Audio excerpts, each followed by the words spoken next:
I like to say that feet are your foundation, but if you're going to build a house or something, you have the foundation, then you have the next layer, and that's just as important. And what is that layer when it comes to your feet and ankles? It may not be what you think, and what you need to do with it for optimal health may definitely not be what you think. We're going to find out more about that on today's episode of the Movement, the podcast for people who want to know the truth about what it takes to have a happy, healthy, strong body, starting feet first, but now we're going to move up a little bit. And it's also where we look at the propaganda, the mythologies, and sometimes the flat out lies you've been told about what it takes to run, walk, hike, play, do yoga, CrossFit, Dance Revolution, sim racing. I mean, anything you can do on your feet. To do that enjoyably and efficiently, effectively. Did I say enjoyably? Of course I did. It's a trick question because if you're not having fun, you're not going to keep doing it. So find a way to make it fun. I'm Stephen Sashen from ZeroShoes.com, your host of the Movement podcast. And we call it that because we're creating a movement, more about that in a second, about natural movement, letting your body do what it's made to do. And so, in fact, if you want to find out more, go to www.jointhemovementmovement.com. There's nothing you need to do to join. There's no membership fee. There's no nothing. There's no secret handshake. It's just, that's where you can find previous episodes, all the ways you can find the podcast in all your favorite places, and how you can find us online in other places, Instagram, YouTube, Facebook, et cetera, et cetera, et cetera. And you know what to do when you get there. Review, like us, give us a thumbs up, click the bell icon on YouTube. In short, if you want to be part of the tribe, please subscribe. So let us jump in and find out what is the next floor, if you will, once we get from your feet. Butch, do me a favor. Tell people who you are and what the hell you're doing here. Yes, my name is Butch Phelps. I'm a functional massage therapist. And many times when people hear that, they think, well, you're doing massages. But I really focus on the mechanics of the human body from the muscles perspective. I also have a degree in aging sciences. So I've studied how the human body ages over time from age 25 to death. And it's interesting as I put these things together, how the muscles can control so much of the aches and pains. So I've spent the last 20 years working on my own body originally because I had severe back pain at 40 years old and was able to solve the problems and stop the pain. And so I've been teaching people ever since. I love the first thing you said about muscles and movement. Have you ever heard Joe Rogan's comment about what fighting is? I have not. His line is, fighting is the art of using your muscles to throw your bones at people. Exactly. Well, and that's exactly true because, there's a scientific law, I think it's called Wolff's Law, that says that the bones follow the muscles. And what people forget is that without the muscles, the bones would just kind of fall to the floor like a dish rag. I mean, Think of a quadriplegic, you see what I'm saying? And so it's like when people talk about their bones hurt, many times it's the muscles creating that. It's amazing. You gave me a funny flashback. I was a street performer. Oh my God, 40 years ago. And after I was done, did a lot of tumbling on the street and a bunch of other things. And my knees were killing me. And I went to various doctors and they would put me on a Cybex machine or something. And I would like max the thing out. You can't max out a Cybex machine, but I had, crazy strength. And they were saying, well, you're seemingly fine. I went, did you notice I could barely walk in here? Right. And they never understood that what was going on was something in the muscular system where even though I was strong, I wasn't strong enough in the right way. And so things were out of whack. And I figured it out somehow and was fine ever since. Yeah. Well, and sadly today, I run into the same thing on a daily basis. And what happens is understanding that the muscles cross the joints. In other words, all the muscles on the lower leg crosses the knee, the upper leg crosses the knee. And when those muscles get tight, from walking, from thinking, because muscles are very emotional. Okay. Yeah. When they get tight like that, it puts pressure on the joint, squeezes out the synovial fluid, which is like a WD-40. It's a cushioning agent and a lubricant in the knee. And when you do that, now you start to hit bone on bone into the knee and damaging the cartilage in here. And so, and I work with doctors all the time. And it's like when we're talking about it, and the same thing in my background in education, nobody really teaches us about that mechanical impact of the muscles from the movements that we do. Most of it, if you look at peer-reviewed studies on muscles, most of it is about strength training. Interesting. So Dr. Isabel Sacco in Brazil, she did a study. She took a bunch of women who were 65 plus who had knee osteoarthritis and put them in a super cheap minimalist shoe. And over time, the amount of pain went down, the amount of medication they were taking for pain went down. For many of them, the knee osteoarthritis went away. Yes. And I asked her, I said, why do you think that happened? She goes, the muscular system got stronger in the right way, took the pressure off the joints. Yes. And then we were joking. It's like when they do research on knee osteoarthritis with animals, they'll take a rabbit, extend its leg, hit its heel. So it's putting force into the knee joint until it gets arthritis. Then they'll test whatever drug they're testing. But the control is the original rabbit where they just stop hitting its damn foot. Exactly. And everything gets better over time. Exactly. Well, and the thing to keep in mind, and I just read an article by a doctor written the other day in the newspaper, and he was talking about our training is about how to alleviate the pain, not find the cause. Interesting. Yeah. And that's how I was taught. You reminded me of another one. There's a sprinter / sprinting coach. Oh, this is so embarrassing. I'm blanking. His name is not popping into my head. It will at some point. Anyway, out of the UK, he calls strength training the thing you do after you're done working out to get your body back in balance. Yeah. Yeah. So that's it. Yeah. It's like you're going to get all out of whack when you're sprinting or running a marathon. Exactly. Back in shape. Exactly. Because again, when you look at the mechanics of the leg, the mechanics of the foot going all the way up into the hip, you've got so many stabilizing muscles around those joints that in a particular sport, and when I was younger, I played football, basketball, and baseball, but in a particular sport, you get into a routine and a habit of going one direction. Right. And then you shift and go to a different sport, which you realize is you feel like you're out of shape, even though you're not. Yeah. But you're not used to using the muscles in that way. So when I went from football, which was pushing and shoving people, to jumping on a basketball court, I was using two very different sets of muscles, you see. And he's exactly right. Yeah. Yeah. It's a thing. People talk. So when I'm as a sprinter, people say, well, in the winter, you could cross train. I went, no, there's no carryover from riding a bike or whatever else to sprinting. So no, that doesn't. And we don't think about it. We think about people just being in shape. But we don't think about that sort of motion specific or activity specific thing. Yeah.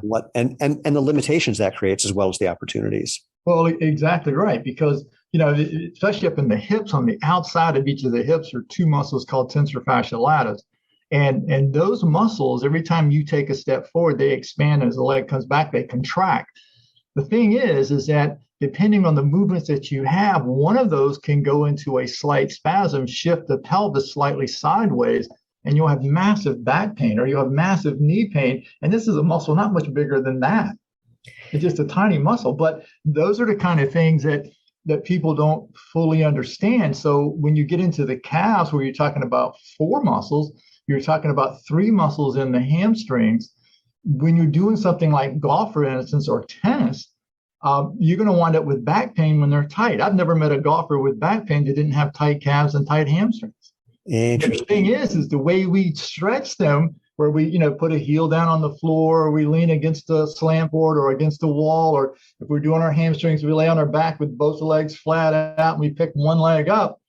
We're not stretching those muscles. We're doing strength training exercises because the brain plays a huge role with that, you see. So, God, I've got so many things to think about.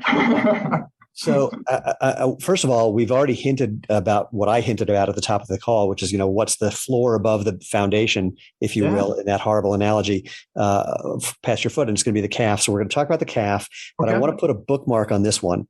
There's someone else. I don't remember. I did have him on the podcast, John Call, a.k.a. Juji Mufu. Juji is famous. He's a bodybuilder, strength trainer, and he's famous for being on America's Most Wanted and doing the splits between 2 chairs while holding Heidi Klum over his head.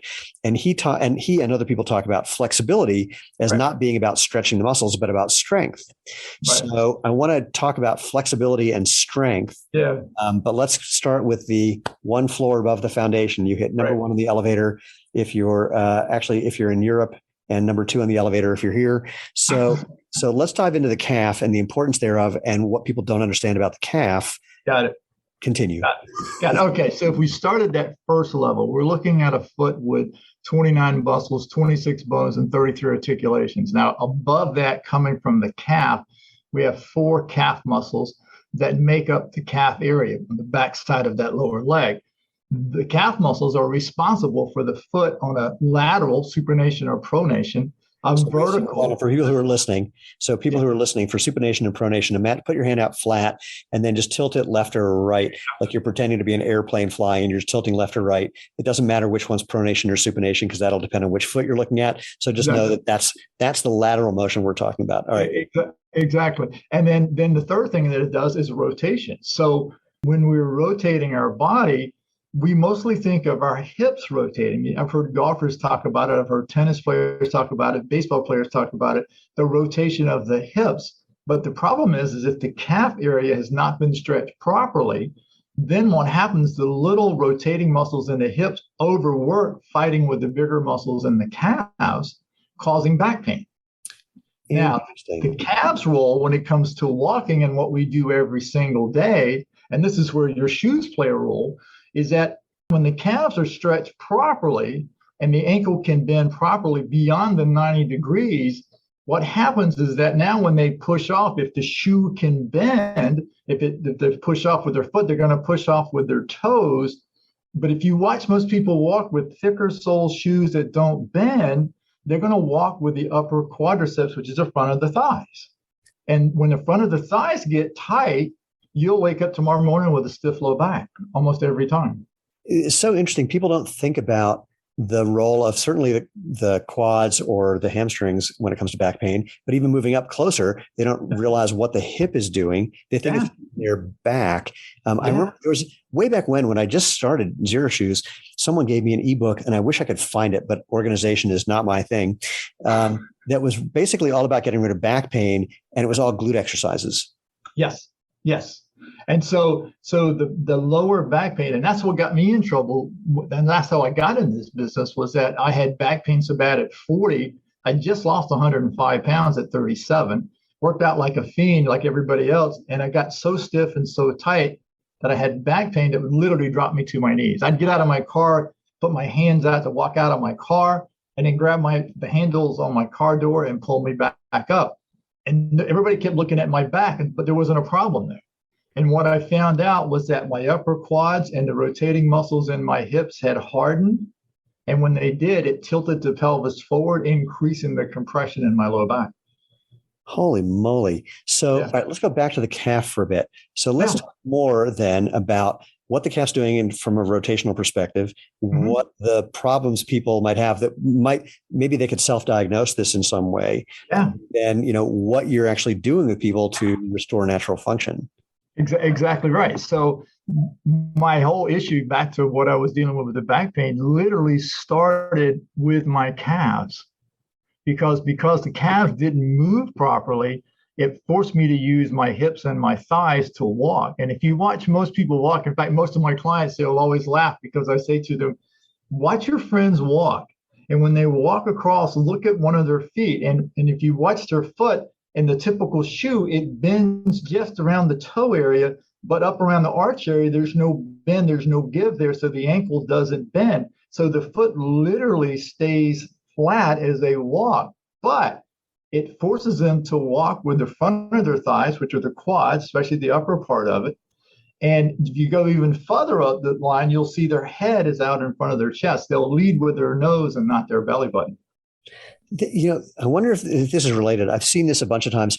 The research shows that the best way to engage the arch of the foot, for all the reasons that's valuable, is landing sort of ball of your foot, basically midfoot to your ball of your foot, depending on how you're doing it.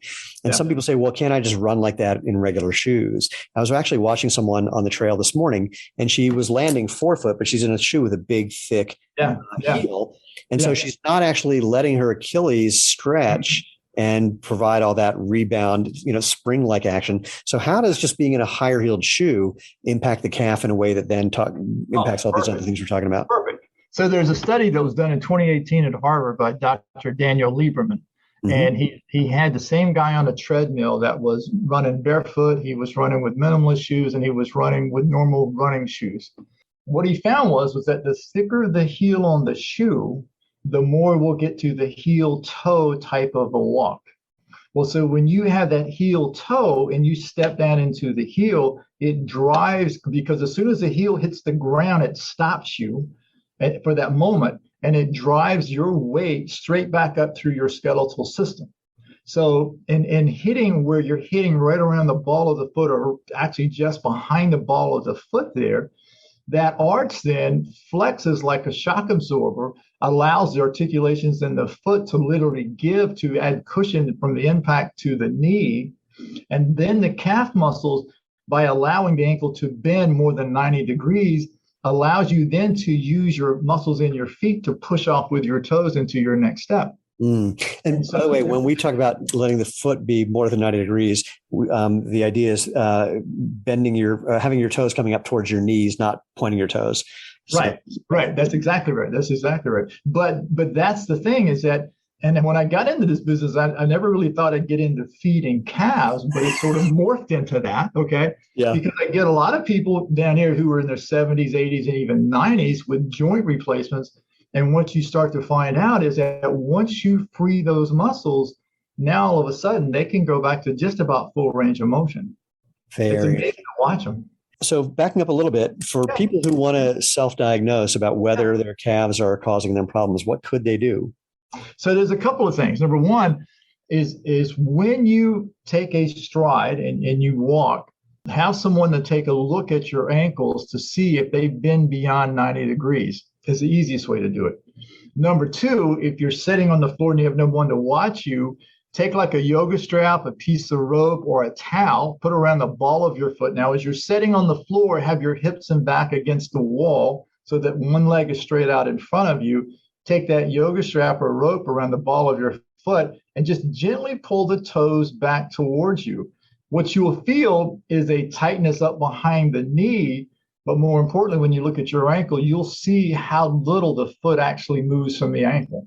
And that'll tell you. And the mistake that people make when they're trying to stretch their muscles is that they want to pull as long as they can for as hard as they can because they think that the muscles are mad with them and want to fight with them. But it's really their brain fighting with them, okay? Because the brain is designed to protect you. And so once you pull for a long period of time and you create pain in that muscle, then what happens is the brain will contract the muscle fighting with you, and now you're doing a bicep curl. So what you want is you want the brain to, as you breathe out while you're doing the stretch, relax the tension in the calf muscle. And as the brain sees that it can easily do that, release it after about 5 to 6 second hold, and then come back again. And what you'll see is that the foot then will move just a tad further than it did the first time. Because the brain is no longer afraid. Is it valuable to do it's not reciprocal inhibition. What is it if you're, so you've got the towel around your foot, if you're pushing your foot, trying to point your toe as hard as you can, and then release and then pull and stretch, what's that called again? Okay. So I understand I can't remember the name of that, but I understand what you're talking about. The idea behind that is that as you push the toe downward, you're contracting the calf muscle, which puts it into a form of fatigue. Then the fatigue allows it to relax. And the idea is now I can pull it back and it will relax. But here's the problem. The muscles are more emotional than they are physical. So the brain itself, if it doesn't know that it can do that without pain, won't let you do it. That's why your brain won't let you jump off the side of a building without a parachute. And for some of us, even with a parachute, my brain still won't let me do that, okay? But the thing is that the brain then, as you start to stretch that muscle, the brain is anticipating there's going to be pain because for most of us, the way we've always been taught about stretching is that we're going to create pain. What we really want to do is release the tension in the muscle itself.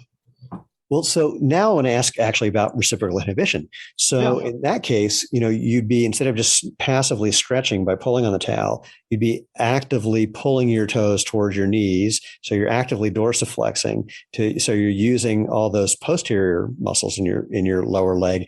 Yeah. And the idea being that when you're doing that, and doing that under load as well. I mean, if you do that under load, using the tibialis that way, then that could relax the calf as well because of saying no. Oh, interesting. Tell me more. Because what will happen is when but I'm going to. So go ahead. Right. So when you tighten the tibialis anterior, the peroneus muscles, and the shins themselves, if you tighten it, trying to stretch the calf back out, what you'll do is fatigue the shin muscles, which will wind up with the knee pain just below the kneecap. So you've heard of shin splints. Yes. Well, that's what you get. Well, so the thing that I'm going to toss in the question is, there's another friend of us, a guy named Ben Patrick. He's known as the knees over toes guy, and helped develop the first device to be able to do loaded exercises for the posterior tib. Right. So yeah, anterior actually. So is there value in strengthening those muscles, which typically Yes. don't get any attention? Absolutely there is, because you want to keep your muscles strong and you want to have the stamina in it so that you can walk as long as you want or run as long as you want without having any injury.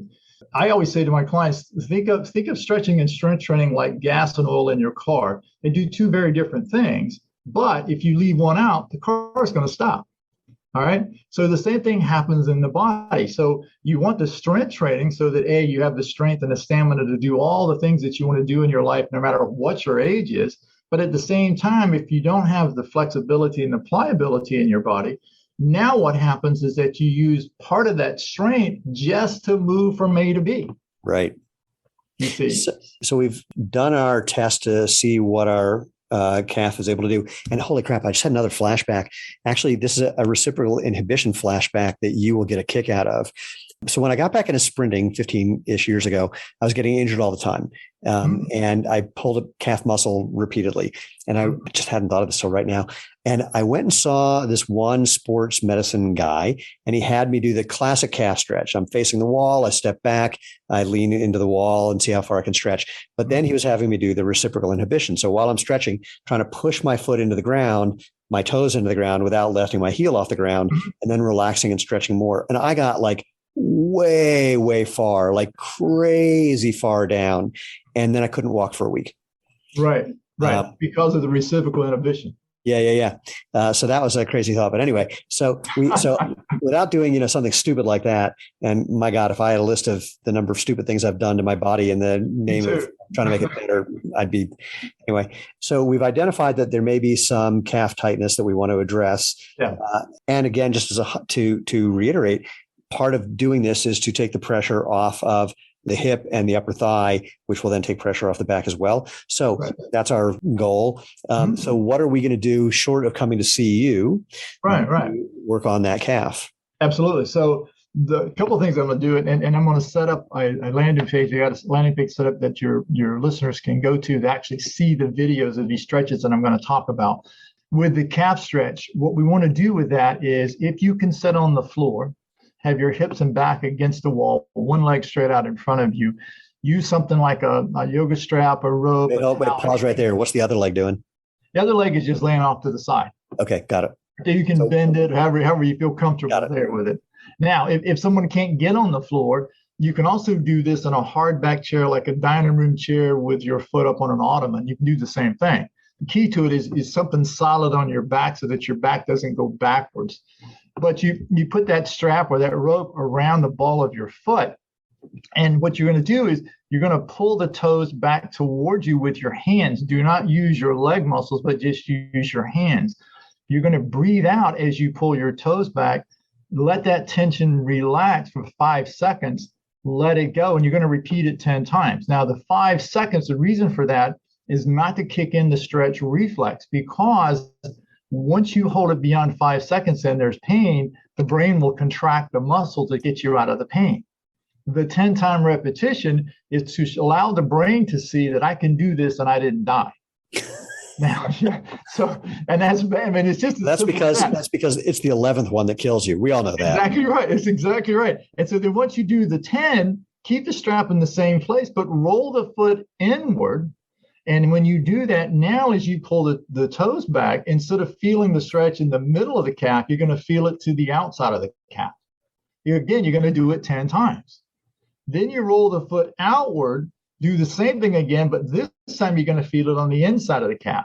So anyone who's dealing with supination, pronation issues, those inside-outside calf muscles will help you in that realm and also help you in rotation for that. That's one of the best calf stretches I've found. And here's the caveat with that too.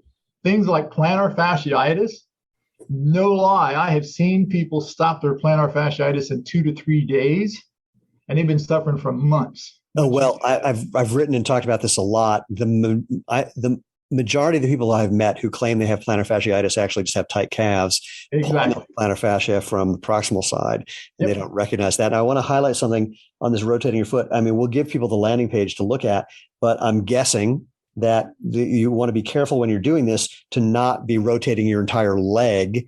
Oh, no. Yeah. Rotate your leg. Rotate the whole leg. The whole thing. The whole leg, yes. Yes. Ah. You want to rotate the whole thing. And the reason for that is that the hamstrings, which are above the calves, or the three hamstrings are tied in with those calf muscles. And so one of the rules I have with the stretching is always do your calves first and then do the hamstrings for that reason.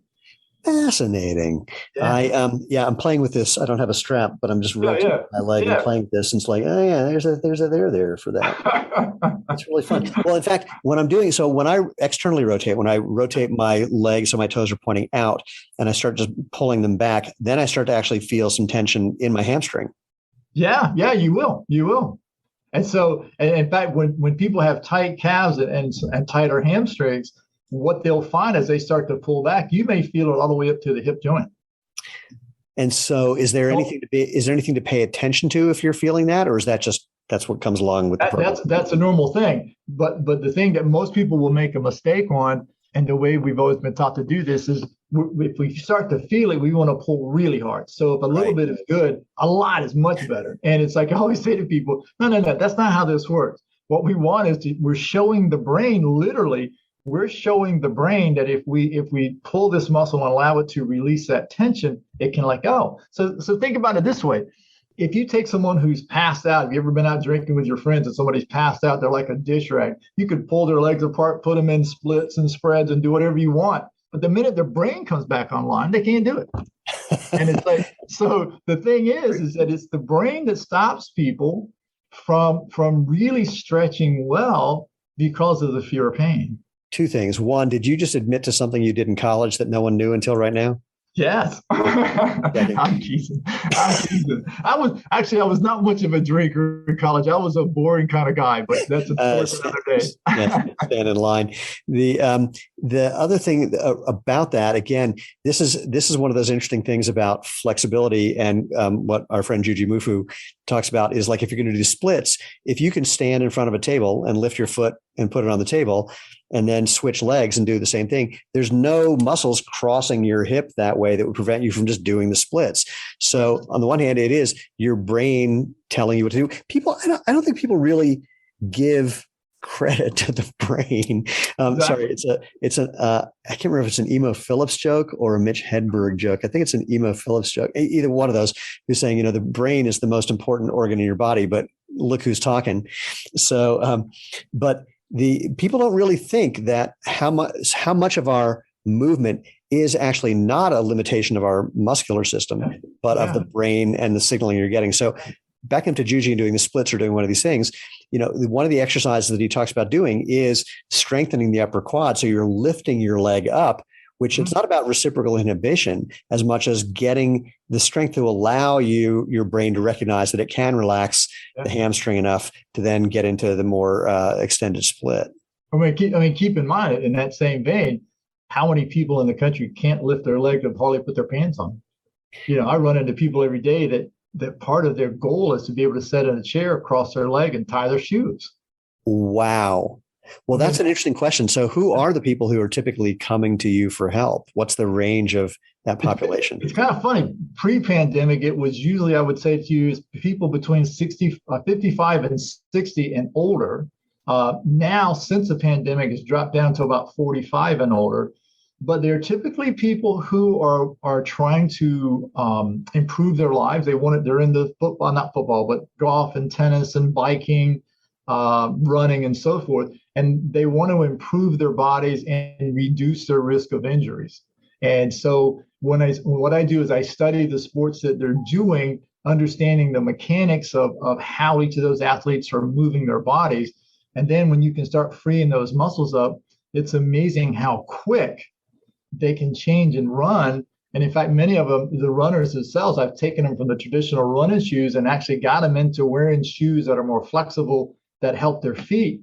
And Zero Shoes is one of the ones I always recommend, but as a plug for you, but they do switch to that. And all of a sudden, they're running much better with less injuries. Yeah.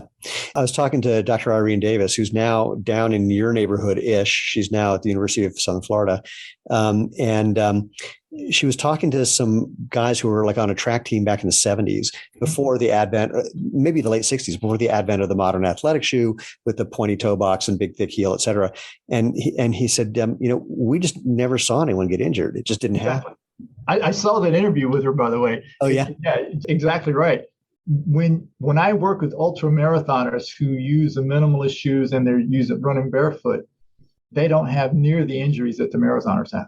It's the same thing. One of the most successful coaches in history was Arthur Lydiard out of New Zealand, and coached more Olympic and world champions than anyone else out of this tiny little country.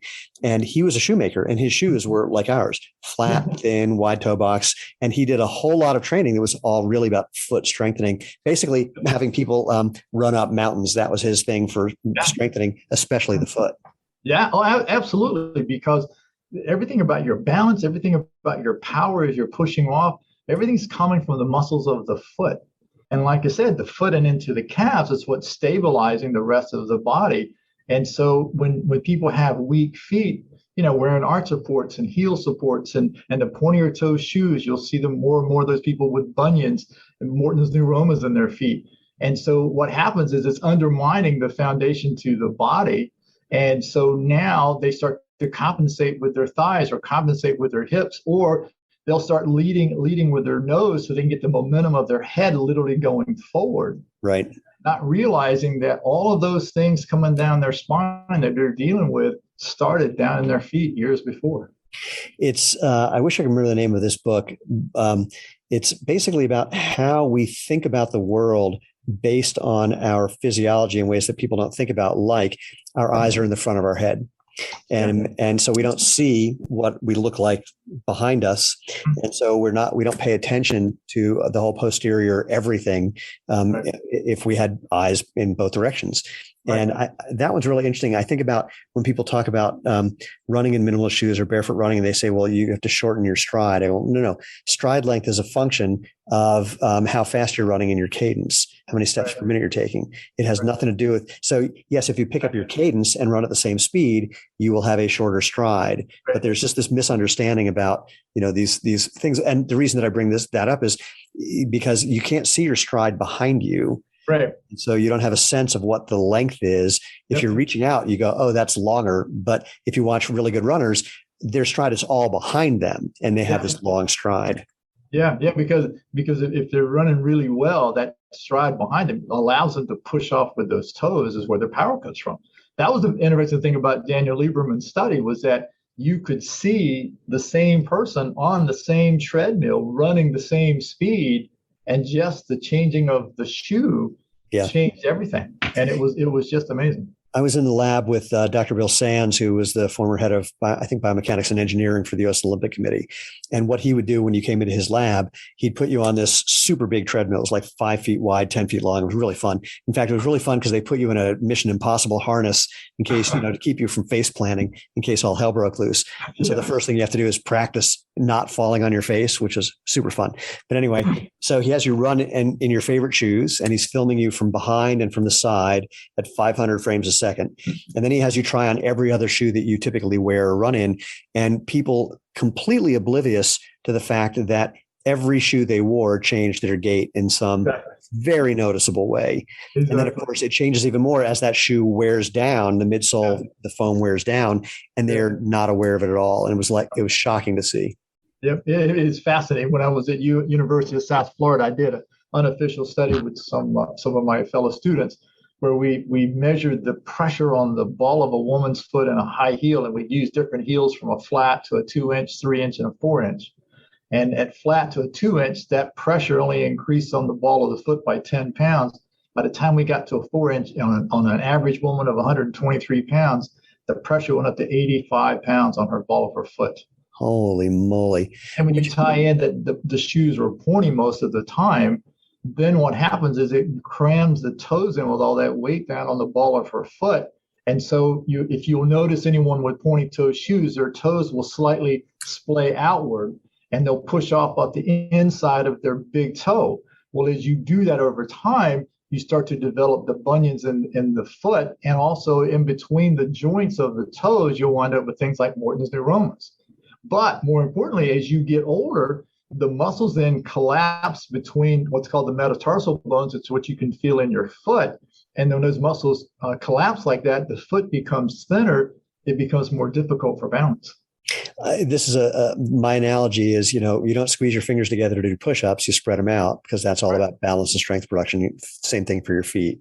Exactly. And it's actually the number one thing when people ask me about what I do, my typical response is I look down at their shoes and go, is that the shape of your foot? And they go, no. I go, then what are you doing in those shoes? Thank you. I do the same thing with people. My wife won't even take me shoe shopping with her anymore because I go in and she's like, you see any shoes that you like? And I go, I don't see a shoe in this store I'd put on your foot. I'm sorry. They were not made for your foot. No, Lena, my wife had a similar complaint. She goes, I hate that we have this company. I said, why? This is years ago. She said, because I just found this really cool pair of brown boots that I wanted, but they have like a 1/2-inch heel. I put them on. I felt like I was going to fall on my face. And exactly. So she was the inspiration for, improving our women's line. She's, I got to go out and raise money or do whatever I'm doing. I need footwear to wear. Yeah. So. But I've done that with a lot of my clients when they bring me their shoes in and they're like, what's wrong with my shoe? And I pick it up and I'm like, does your foot look like that? Right. No, it doesn't look anything like that, And so they'll talk about, well, this is a lightweight shoe. So I've got Prios I'll wear and I've got the Hana hemp I'll wear, And it's like, I'll take one of my shoes off and I'll say, now hold mine and hold yours and tell me which one is heavier. And they're like, holy cow, yours doesn't weigh anything. And I go, I know. First time I got a box and I picked it up and I think they forgot to put the shoes in. It's so funny you say that. We did a TikTok video that was that idea. It's like, I can't believe it. I got these, someone showing the box in front of their doorstep and the packaging has been opened. It's like, I can't believe it. Someone ripped off my shoes. You pick up the box and it's like, I just bought these and I ripped them off. And then he opens the box and goes, oh my God, they're still in here. I know. Well, I wear a size 14 and when I fold them up, I'm like, you want a shoe that'll do this? And they're like, what? And I'm like, yeah, this is a 14. I said, you're wearing like casts on the bottom of your feet. Yeah. It really, what's so fascinating to me and frustrating, of course, is that the only reason people put up with some of this stuff is it's just been going on for so long where they didn't have an option. They think this is normal. They think your feet are supposed to hurt. They think, all the stuff that just makes no sense. And in no small part because the big shoe companies, AKA Big Shoe, and you can do the abbreviation for that. Right. They have been their message has been, our shoes are great. If you're having a problem, it's because of you, which of course has led to the multi-billion-dollar aftermarket industry of orthotics and insoles and cushioning of various kinds that you would add to it, which you would think that people would eventually realize, if there's all this other stuff that I'm supposed to add to the shoe, why can't they just fix the damn shoe to begin with? I mean, they know how to make stuff, right? But they don't. Right. Well, and then it's back to what I said before. The shoes to alleviate the immediate foot pain. Right. What it doesn't tell you is that, we might get your arches to stop hurting, but they're going to atrophy over time. Now your knee's going to hurt, but that's not our problem. We sell shoes. I said that to people when the maximalist shoes came out, God, however long ago that was, it was maybe about 8 years ago when that really kicked in, 9 years ago. I knew a bunch of successful runners who were switching to those and saying, I can put in more miles. I mean, my feet feel great. I went, in 2 years, your knees are going to be shot.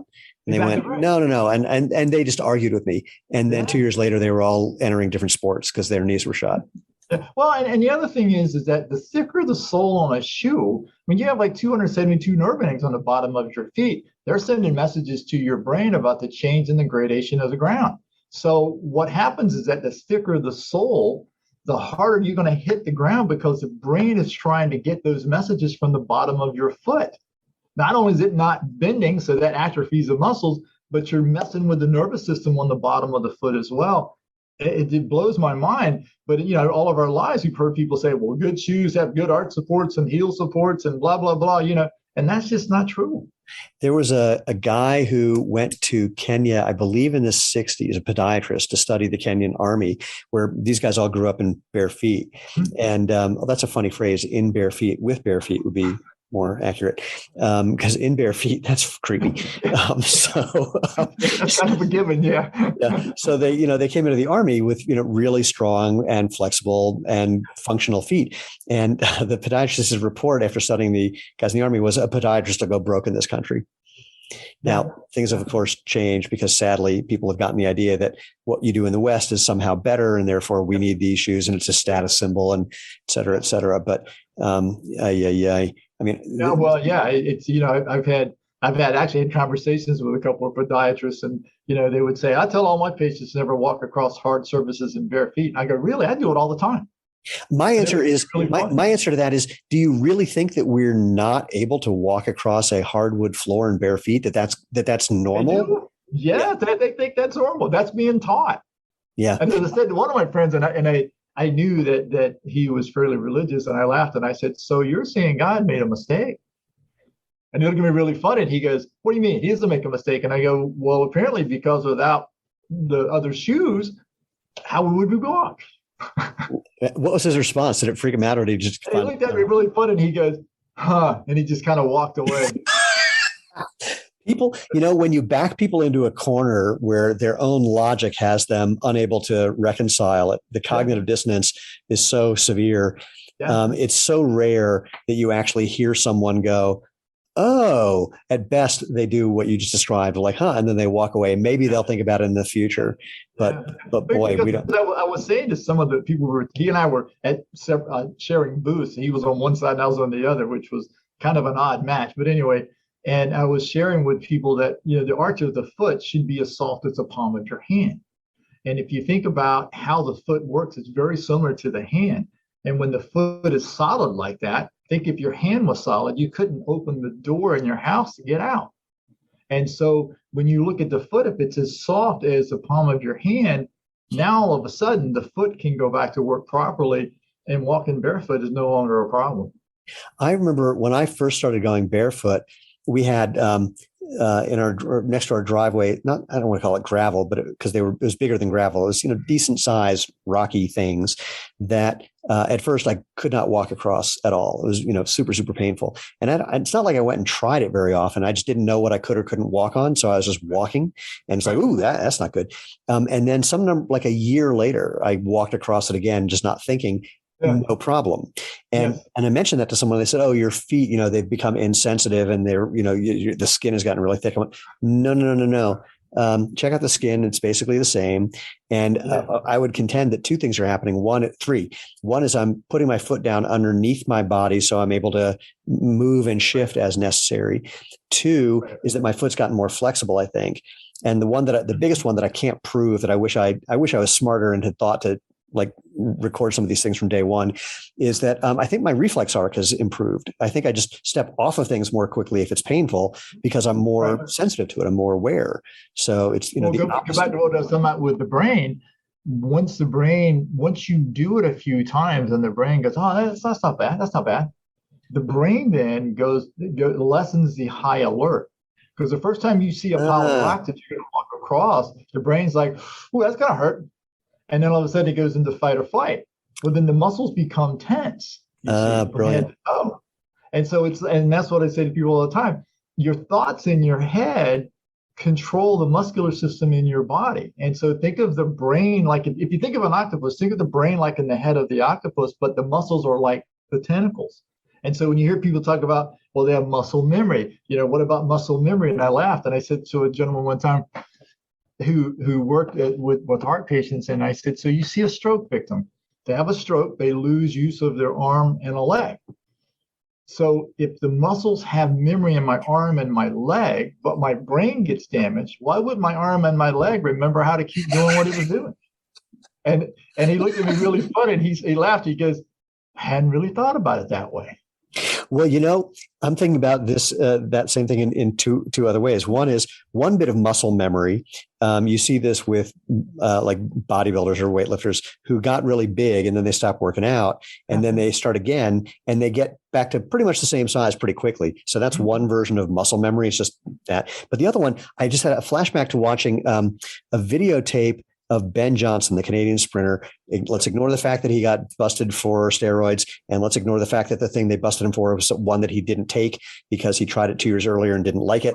And let's ignore the fact that the guy who he said doped him, when asked, did you actually dope Ben Johnson, said, maybe I did, maybe I didn't. Let's ignore all of that for a second, which is the most weighs admission I've ever heard. But Ben, who's about my age, there was a video of him sprinting and he's weighs 50 pounds more than he did before, but just coming out of the blocks, if you didn't know who it was, if you didn't know that he weighed that much, I mean, just looked perfect and gorgeous. And so the muscle memory is just getting those patterns in your brain. Exactly right. So that you can't do it wrong. Right. It's neural pathways in the brain. Yep. And the second thing is, again, the brain is not afraid because he's done it. Yeah. It's so interesting. You said that. I just realized. So back when I was getting injured a lot, when I was getting injured a lot, there were a couple of things that happened when I just got back into sprinting. It took me 2 years, I realized, maybe 2.5 years, till I wasn't afraid to go full speed.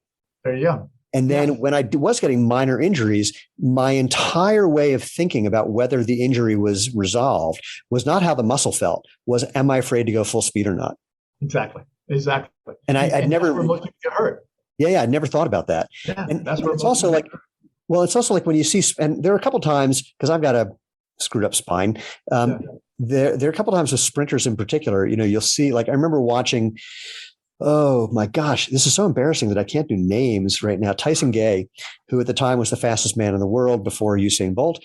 And he was in a race and in the 200 and coming around the turn, just like it looked like someone shot him. He just exploded and, fell to the ground. And I could feel things similar in my body when I had problems, where it was very clear that the nervous signal, the impulse, didn't make it to the muscle at the right time. Right. And then the brain just went, whoa, crap, and just, seized everything up. Yep. And I remember I could almost feel that the message wasn't getting to the right place at the right time. And when I saw Tyson Gay blow up, it's like, that's what just happened. Yeah, exactly right. It's like every time you stand up, the brain knows exactly which muscles to recruit so that you balance and don't fall down. You take a step and knows exactly what muscles to use. And so the thing is once the brain understands, and that's the importance of stretching this way, is once the brain understands that the stretching, like we do in our stretch and release technique, once it understands that, now it lets it go, and there's no longer a fight. Love it. Yeah. Which this has been a total pleasure. We mentioned the landing page that people could go to so they could see how to do this calf stretch we talked about. So I'm going to ask you to make sure you mention that. But how else could people find you to find out more about what you've been doing so they can have happier, healthy bodies? Great. Perfect. They can find me at themusclerepairshop.com. I have a newsletter that comes out every Tuesday, and I always put in 2 videos of stretches, talk about specific things that can go wrong with your body. So that's something you can continue to follow with that. I have a YouTube channel called The Muscle Repair Shop. I have 60, 70 videos already on there, and I'm putting new ones out every Friday. And again, we're showing specific things of how to solve those problems. And with the landing page, it's going to go to musclerepairshop.com/movement.